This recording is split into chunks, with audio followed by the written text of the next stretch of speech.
Hello future leaders, welcome to Unacademy. मेरा नाम है युवराज सिंह शेखावत एंड जैसा मैं हमेशा से कहता हुआ आया हूं, be a spokesperson for India. अब आपने जब इस वीडियो पे क्लिक किया होगा तो आपको एक चीज समझ में आ गई होगी कि ट्रंप के लगभग अभी तक 120 दिन हो चुके हैं and that is purely a global mess. And उसके चार रीजंस आपको बताऊंगा। ये वीडियो बहुत ही ज्यादा इंटरेस्टिंग होने वाला है। अगर आपको लगता है कि बहुत लंबा वीडियो है, बहुत धीरे बोल रहा हूं, तो आप इसको 1.5 और 1.75x की स्पीड पे देख सकते हैं। अब जब आप ट्रंप की फॉरेन पॉलिसीज को देखेंगे ना, तो आपको बहुत रैंडम, बहुत केओटिक, ऐसी चीजें बहुत फास्टली मूव कर रही हैं और कोई क्लियर गोल और क्लियर सेंस हमें देखने को नहीं मिलता। तो व्लादिमीर लेनिन ने एक बात कही थी, there are decades where nothing happens and week where decades happen. यानी कि कुछ ऐसे दशक आपको देखने को मिलेंगे जब आपको देखेंगे कि कुछ भी चेंज नहीं हो रहा है, बट कुछ हफ्ते आपको देखने को मिलेंगे जहां पे दशकों की चीजें चेंज हो जाती हैं। वही सेम चीज हमें ट्रंप के 120 दिनों में देखने को मिलती है। इवन जियोपॉलिटिकल एक्सपर्ट्स ये कहते हैं कि हमने देखा है 10 से 20 साल की फॉरेन पॉलिसीज के अंदर भी कभी इतने चेंजेस आपको देखने को नहीं मिलेंगे जितने हमें यहां देखने को मिले हैं। फॉर एग्जाम्पल, जब मैं बात करता हूं रशिया और यूक्रेन वॉर की, जब आप रशिया और यूक्रेन की वॉर की बात करेंगे, तो हमेशा से बाइडेन एडमिनिस्ट्रेशन का भी यही मानना था कि हम रशियन प्रेसिडेंट व्लादिमीर पुतिन से कोई भी कांटेक्ट नहीं बनाएंगे, हम उनसे कोई भी वार्तालाप डिस्कशन इनिशिएट नहीं करेंगे। बट हुआ क्या? जैसे ही ट्रंप एडमिनिस्ट्रेशन आता है, तो वो रशियन प्रेसिडेंट से बातचीत करना शुरू कर देते हैं। लेकिन यहां पे इन्होंने बातचीत तो की, बट साथ साथ में इन्होंने ये बोला कि जो हमने 17,000 के लगभग सैंक्शंस लगा रखे हैं, ऑब्वियसली बात है यूएस ने नहीं लगा रखे हैं सारे के सारे, लेकिन जितने भी हमने लगा रखे हैं हम धीरे धीरे उसको कम करेंगे। जो हमने साइबर सिक्योरिटी ऑपरेशन चला रखे थे अगेंस्ट रशिया के साइबर सिक्योरिटी के अगेंस्ट, वो उसको भी कम करते हुए नजर आएंगे। जो साइबर आर्मीज हमने इंस्टॉल कर रखी थी, मकसद सिर्फ एक कि सीज फायर हो जाए। तो पहला, आप नहीं चाहते थे कि सीज फायर हो।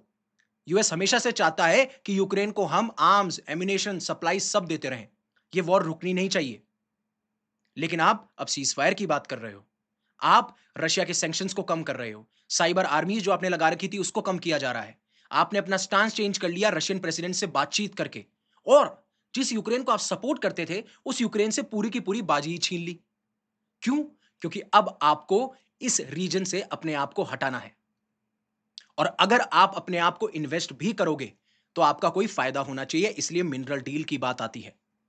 क्योंकि जैसे चाइना का रोल हमें देखने को नजर आता है सप्लाई चेन के अंदर, जहां पे रेयर अर्थ पे सबसे बड़ा अगर कोई नेशन राज करता है तो वो चाइना करता है।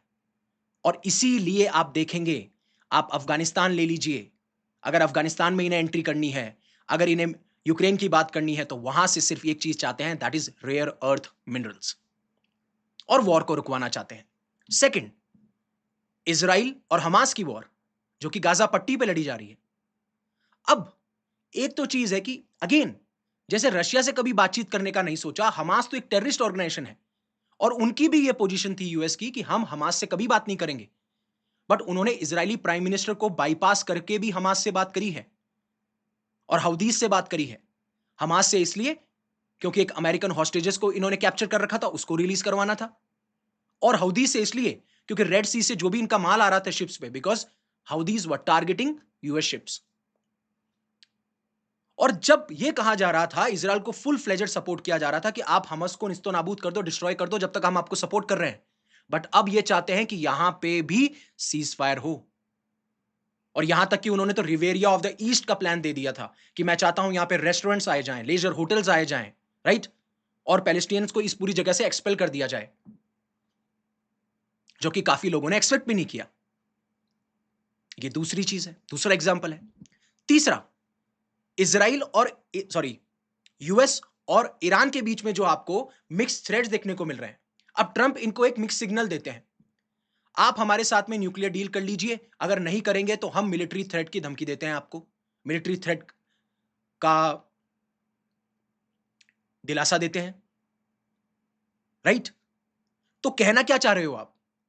मतलब एक तरफ तो 2018 में आप ही न्यूक्लियर डील से बाहर हुए और अब आप ही बोल रहे हो कि न्यूक्लियर डील कर लो, और आप इनको बोल रहे हो कि आप न्यूक्लियर एनरिचमेंट बिल्कुल भी नहीं कर सकते, मतलब 0%।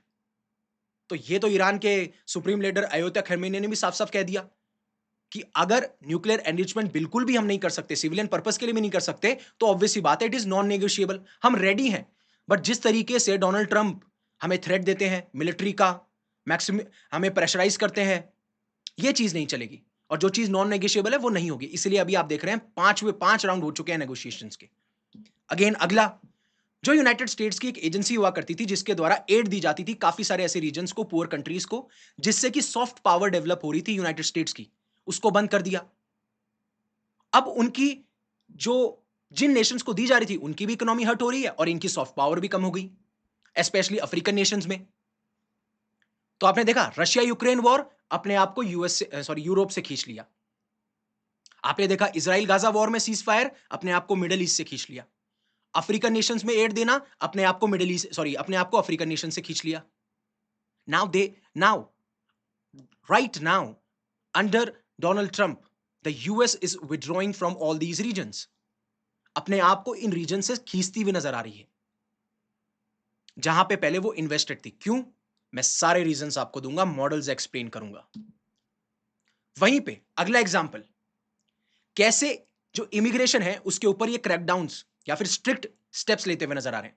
जो भी इलीगल इमिग्रेंट्स हैं जिनके पास में वैलिड डॉक्यूमेंट्स नहीं है उनको उनके देश भेजा जा रहा है, और जो लोगों को डिटेन किया गया है, अरेस्ट किया गया है इन्हीं की जेलों में, अब तो जेलों को भी आउटसोर्स कर दिया है।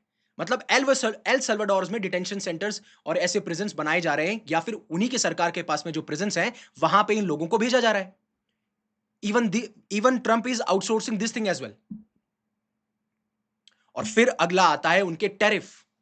डोनाल्ड ट्रंप का एक फेवरेट वर्ड है टैरिफ, जो कि उनकी डिक्शनरी में पाया जाता है। When Trump comes the another T comes, that is tariff. आए, बोला मैं 10% इस पे लगा दूंगा, उस पे लगा दूंगा। रेसिप्रोकल टैरिफ में जितना देश हमारे यहां लगाते हैं उतना हम लगा दूंगा। और मुझे आज तक पता नहीं चला कि क्या रैशनल था उस टैरिफ को लगाने का, जो कि लॉजिकली भी आप एक्सप्लेन नहीं कर सकते हो। एंड देन उसके बाद में स्विच ऑन स्विच ऑफ करते रहते हैं, जैसे उनके घर का कोई स्विच हो, लाइट जला दी लाइट बुझा दी। उससे होता क्या है, मार्केट में इंस्टेबिलिटी आती है, जो इन्वेस्टर्स हैं वो रिस्क फील करते हैं। और ये सारी चीजें जो कभी भी यूएस एडमिनिस्ट्रेशन का स्टांस नहीं रहा, स्पेशली रशिया से बातचीत करना, हमास से बातचीत करना, ऑब्वियसली बात है जब ये पहले टर्म में भी थे तब भी ये स्विच ऑन स्विच ऑफ करते रहते थे, टैरिफ की धमकी देते रहते थे, that is fine. But United states का यूसेड को बंद कर देना, स्पेशली बहुत जो मोटे मोटे डिपार्टमेंट्स हैं, डिपार्टमेंट ऑफ एजुकेशन, जो एड दी जा रही है वो सारा, क्यों? क्योंकि अपने आप को इन रीजन से विड्रॉ किया जा रहा है। और मैंने पहले भी कवर किया था, अगर आप इनको अपने आप को विड्रॉ करोगे, ऑब्वियसली बात है यूनाइटेड स्टेट्स को पता है कि हम क्यों कर रहे हैं, क्योंकि चाइना को काउंटर करना है। बट सबसे खास बात यह है कि उस वैक्यूम को कोई तो फिल करेगा। मिडिल ईस्ट में ईरान फिल करेगा, ईरान को बैक करते हैं रशिया और चाइना। यूरोप में रशिया फिल करेगा, रशिया को बैक करता है ईरान और China. South East Asian nation, South China Sea में चाइना फिल करेगा, उसको बैक करता है रशिया और ईरान।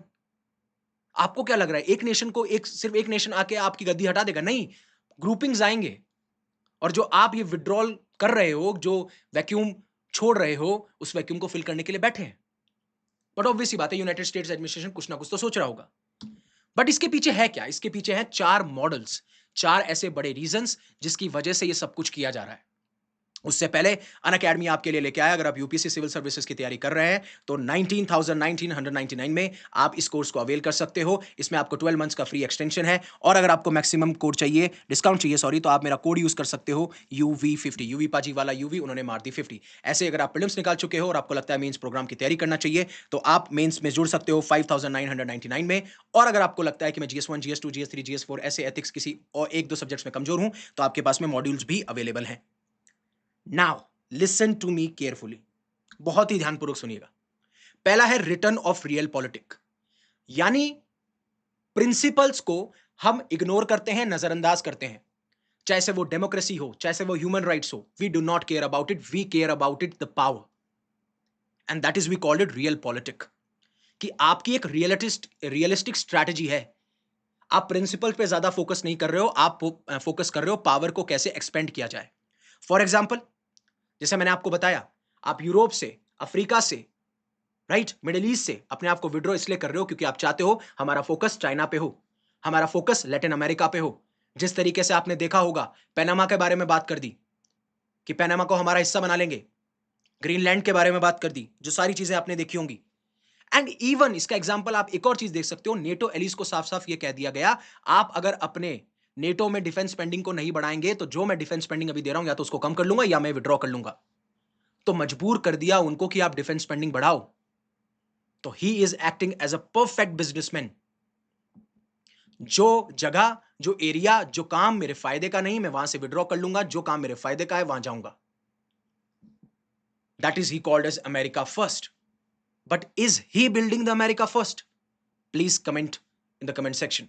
देन बता दिया मैंने, यूक्रेन की वॉर को एंड करना है थ्रू रशिया टॉक्स।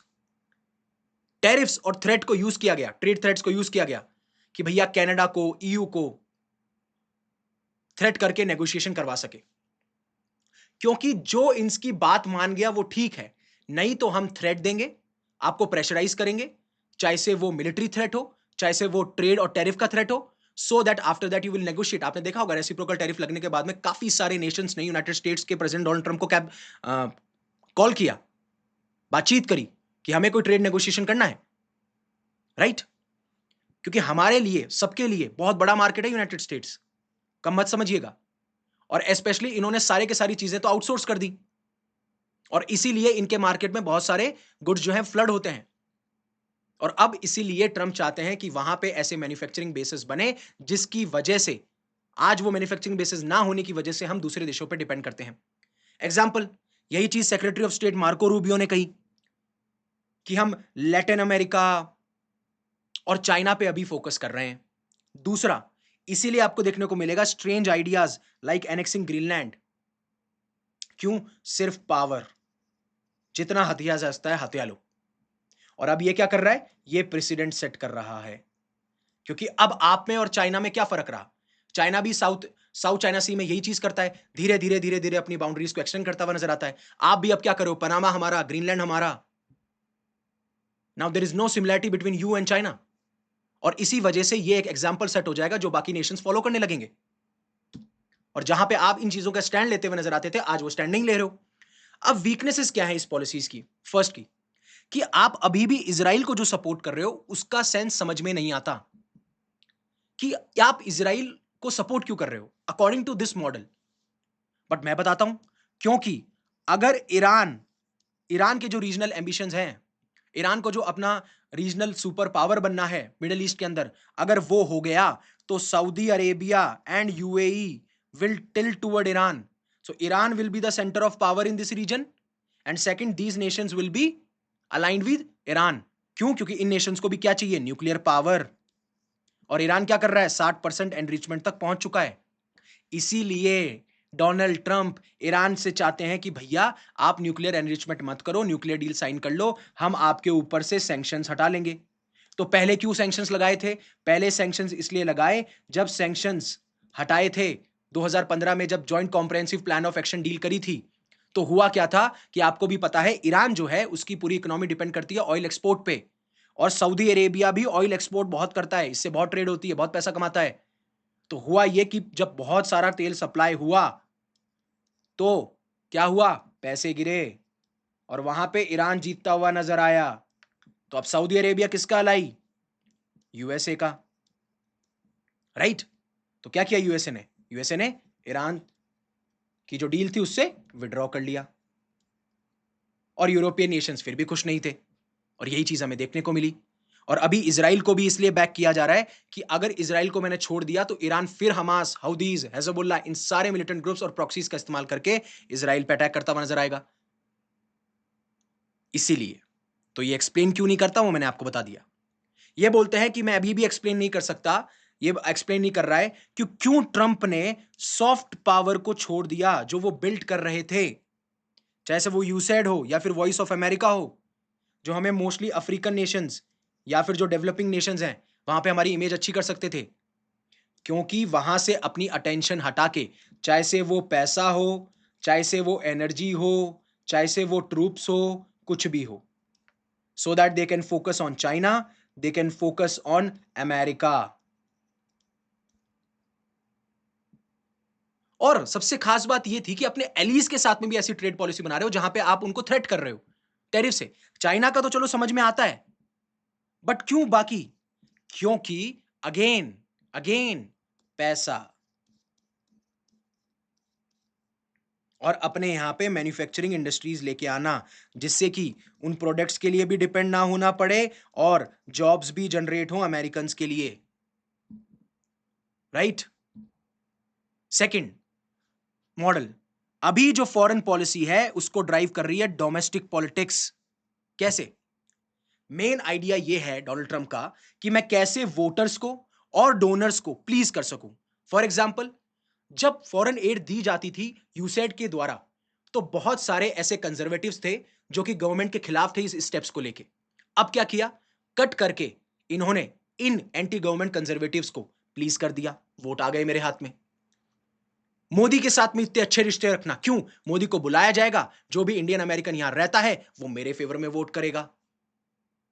अगेन इसके लिए उन्होंने क्या किया? जिन डिपार्टमेंट्स पे इन एंटी गवर्नमेंट कंजर्वेटिव्स की नजर थी, फॉर एग्जांपल डिपार्टमेंट ऑफ आपका एजुकेशन, डिपार्टमेंट ऑफ जो ये एड दी जाती थी उनको बंद कर दिया, और जिनके लिए फेवरेबल थे, for example defence, social security, उसको प्रोटेक्टेड रखा। और ये इंपॉर्टेंट भी है। देन अब ट्रेड टैरिफ जो है मार्केट्स को तो कंफ्यूज करते हैं, जो इन्वेस्टर्स हैं, जो फाइनेंशियल मार्केट इंस्टेबिलिटी है, लेकिन साफ साफ ये मैसेज सेंड करते हैं कि I am in the favour of building America, I am in the favour of building producing those goods on which we depend on other nation. मैं यहां पे अपनी अमेरिकन मैन्युफैक्चरिंग कंपनीज खोलना चाहता हूं हर एक चीज के लिए, जिसके लिए हम किसी और पे डिपेंड होते हैं, और उसी वजह से हम अमेरिकन को जॉब देंगे।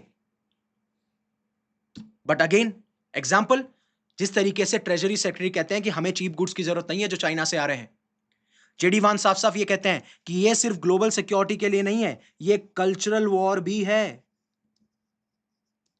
क्योंकि ग्लोबलाइजेशन की वजह से आपने भी देखा होगा, आपका खाना, आपका पीना, आपका पहनना, आपका बोलना, आपका समझना, सब कुछ अफेक्ट होता है। और इसी वजह से कहा जाता है कि हमारे ऊपर भी वेस्टर्न कल्चर का बहुत इंफ्लुएंस है। तो this is also a cultural war as well, so that protecting America from each and everything, we are not depending upon the goods, we are not depending upon the nation for cultural exchange. No, we are not. And then also in Europe, especially in Germany, aligning with the far rights, for example alternatives, so that they can have their support from that though these nations as well. Weaknesses क्या है? Again Israel का strong support अभी भी नहीं देखने को मिलता, क्योंकि अमेरिका की डोमेस्टिक पॉलिटिक्स जो है, या अमेरिका के जो नेशंस लोग हैं, वो भी नहीं चाहते कि भैया इसराइल जो है अब और अटैक प्लान करे या और अपनी वॉर लड़े जिसमें पैलेस्टीनियंस की जान जाए। और आपने अभी भी देखा होगा कि जो इजरायली एम्बेसी के दो लोग थे, दो डिप्लोमेट्स थे, उनके ऊपर फायर कर दिया गया, जिसमें उन दोनों की जानें चली गई, और वहां से भी आपको निकला फ्री पैलेस्टीन, राइट। देन अभी भी एक्सप्लेन नहीं करते effort to pull out of Ukraine. क्यों यूक्रेन के खिलाफ गए जब आपको हमेशा से था कि मैं नहीं, हम रशिया जो एग्रेसर है। और रशिया क्यों एग्रेसर है भाई? तुम नेटो की बाउंड्री बढ़ाते गए, बढ़ाते गए, बढ़ाते गए, बढ़ाते गए, राइट। स्वीडन को ले लिया, फिनलैंड को ले लिया, और ऑब्वियस सी बात है रशिया नहीं चाहेगा कि हमारे आसपास हमारी बाउंड्री पे कोई नेटो नेशन खड़ा हो, so that they can monitor our activities, they can surveillance our military movements, troops, and obviously इसलिए रशिया ने इन्वेड कर दिया। तीसरा, आपको रिप्ले देखना मिलेगा ट्रंप के फर्स्ट टर्म का। कैसे? अब आपने देखा होगा पहले भी ट्रंप का जो फर्स्ट टर्म था उसमें भी पहले ये क्योटिक थे, बट धीरे धीरे आप देखेंगे जो हमेशा से एक ट्रेडिशनल रिपब्लिकन फॉरेन पॉलिसी रही है, ऑब्वियसली बात है रिपब्लिकन पार्टी से बिलोंग करते हैं, तो जो भी पहले रिपब्लिकन फॉरेन पॉलिसी रही है उसको फॉलो करते हुए नजर आएंगे। बट इनिशियली आपको chaotic steps, chaotic movements, chaotic चीजें देखने को इनके अंदर मिलेगी। फॉर एग्जाम्पल, जैसे ये प्रेफर करते हैं कि मैं पर्सनली डील करूं। आप देख लीजिए ना, पर्सनली किसके साथ? साउथ अफ्रीका के जो प्रेसिडेंट है, सही, सिरिल रिफॉर्मेसा, उनसे बात करी। ईरान से के भी जो सुप्रीम लीडर है अयोध्या खमेनी, उनसे भी पर्सनली बात करना चाहते हैं। रशियन प्रेसिडेंट से भी पर्सनली बात करना चाहते हैं, राइट। हर एक चीज में तो ये पर्सनली डील करते हैं। और काफी ऐसे ऑफिशियल्स भी हैं जो आज भी जो रिपब्लिकन आइडियल्स थे कि भैया हमारी स्ट्रॉन्ग मिलिट्री होनी चाहिए, सॉवरेनिटी होनी चाहिए, हमारे इंटरनल और एक्सटर्नल डिसीजंस को कोई भी पावर, कोई भी चीज इन्फ्लुएंस नहीं कर पाएगी, and even global power, global level पे हमारे पास में सबसे ज्यादा पावर होनी चाहिए, we should be the number one. तो इसलिए कहा जाता है कि अभी ट्रंप केओटिक पॉलिसीज फॉलो कर रहे हैं, बट बाद में नॉर्मल पॉलिसीज को फॉलो करते हुए नजर आएंगे। और इसी वजह से कहा जाता है कि जो आप देखेंगे इस टाइम पे, तो आपको ट्रंप और रोनाल्ड रीगन का एकदम मिक्स दिखेगा। Old plus new Republican thinking. Old आपको मैंने बता दी, स्ट्रॉन्ग मिलिट्री होना, सॉवरेनिटी होना, ग्लोबल पावर होना, और न्यू रिपब्लिकन मैंने आपको बता दी जिस तरीके से ट्रंप की पॉलिसी सारी थी। इवन वीपी वांस तो साफ साफ ये कहते हैं कि यूएस नहीं चाहता कि वो ईरान के साथ में वॉर करे। एंड इवन ट्रंप ने भी कहा है नेतान्याहू को कि वॉर ना लड़ी जाए। अब ये वॉर क्यों नहीं लड़ना चाहते? एक तो अपनी एनर्जी, अपने ट्रूप्स, अपने मिशन, सारी सारी एनर्जी विड्रॉल करना चाहते हैं, चाइना को फोकस करना चाहते हैं। बट दूसरा ये भी कहा जाता है कि ये अपने आप को प्रेसिडेंट ऑफ पीस भी बनाना चाहते हैं, सो दैट इनको नोबेल पीस प्राइज मिल जाए। And then again Israeli policy is messy because traditional Republicans want more action against Iran. वो चाहते हैं कि इसराइल को वो सपोर्ट करे, इसराइल वॉर लड़े, जो ट्रेडिशनल्स हैं, और ट्रेडिशनल्स के साथ में वो अभी क्या नाम है क्लियर नहीं है, ना उनकी एडवाइस को वो सुनते हुए नजर आते हैं। फिर है इंटरनल रिपब्लिकन वॉर। मतलब कि ट्रंप की फॉरेन पॉलिसी इसलिए भी क्योटिक है बिकॉज जो रिपब्लिकन पार्टी है उसके अंदर अभी खुद फाइट चल रही है। एक है न्यू नेशनलिस्ट जिनका फोकस है चाइना के ऊपर, स्ट्रॉन्ग बॉर्डर्स के ऊपर, and not interested in wars. These are new nationalist. कौन है न्यू नेशनलिस्ट? आपके ट्रंप। देख लीजिए, चाइना पे फोकस है, स्ट्रॉन्ग बॉर्डर्स चाहिए, चाहे से मैक्सिको की बात कर लो, कनाडा की बात कर लो, और वॉर में कोई इंटरेस्टेड नहीं है, इसलिए हर तरफ cease fire cease fire cease fire लगा हुआ है। एंड देन ओल्ड हॉक्स क्या चाहते हैं? यूएस ग्लोबली पावरफुल रहे, इसराइल को बैक करे एंड फाइट करे ईरान और रशिया के खिलाफ। ये नहीं चाहते कि आप अपनी पावर को लूज करो, आप अपने आप को विड्रॉ करो इस रीजन से, आप बैक करो, चाहे से आप इसराइल को बैक करो या फिर यूक्रेन को बैक करो। We need to defeat Iran and Russia. और इसी वजह से आपको इनकी पॉलिसीज बहुत ज्यादा क्योटिक देखने को मिलेंगी। एग्जाम्पल, वीपी वांस ने साफ साफ यह कहा था कि यमन के ऊपर स्ट्राइक को ब्लॉक कर दीजिए, बट ओवर रूल कर दी। डिफेंस सेक्रेटरी के टॉप एडवाइजर्स को फायर्ड कर दिया गया मिस्टीरियसली। रिजल्ट क्या है कि ट्रंप जो है वो न्यू नेशनलिस्ट की तरफ जो है लीन करते हैं, but listens less to advice then before. But अभी जो है उनकी एडवाइस ज्यादा नहीं फॉलो कर रहे वो। तो his foreign policy swings between America first and traditional Republican ideas. America first का मतलब यह हुआ कि हमारी ही मैन्युफैक्चरिंग कंपनीज होनी चाहिए, वो हमारे लिए ही प्रोडक्ट्स बनाएंगी और हमारा पैसा भी बचेगा, इवन हमारे पास में जॉब्स भी होंगी, राइट? ये सारी चीजें हैं। और दूसरा ओल्ड रिपब्लिकन आइडियल्स क्या कहते हैं कि भैया स्ट्रॉन्ग मिलिट्री हो, सुपर पावर बने, and strong military, super power, as well as important ये भी है कि हमारी सॉवरेनिटी मेंटेन रहे। So that is it from my side. I hope you have liked this lecture. अगर अच्छा लगा हो तो प्लीज लाइक कीजिएगा। Thank you very much for giving me your precious time. That is your asset. And stay safe, stay happy. जय हिंद, जय भारत।